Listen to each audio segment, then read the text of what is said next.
టాలీవుడ్లో సత్తా చాటిన హీరోలు బాలీవుడ్లో అడుగెట్టేందుకు వెనకడుగు వేస్తున్నారా? అక్కడ పాగా వేయాలంటే ఈ స్ట్రాటజీ ఫాలో అవ్వక తప్పదని ఫిక్స్ అయ్యారు. అందుకే సింగిల్గా రాలేక ఇలా మల్టీ స్టారర్ మంత్రం పఠిస్తున్నారా?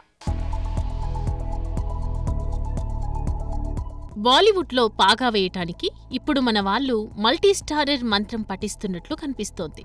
వాస్తవానికి ప్రభాస్, ఎన్టీఆర్, రామ్ చరణ్, మహేష్ బాబు, అల్లు అర్జున్ వీళ్ళంతా బాక్సాఫీస్ వద్ద కలెక్షన్స్ కొల్లగొట్టేవారే.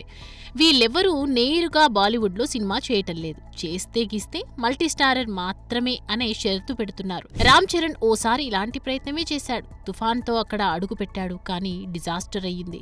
ప్రభాస్ ఆదిపురుష్ అవతారం ఎత్తినా కలసి రాలేదు. ఎన్టీఆర్ బాలీవుడ్లో ఓ ప్రాజెక్ట్ చేస్తున్నారు, అదే వార్ 2. ఇది మల్టీ స్టారర్. హృతిక్ రోషన్ తో కలిసి స్క్రీన్ షేర్ చేసుకుంటున్నాడు ఎన్టీఆర్.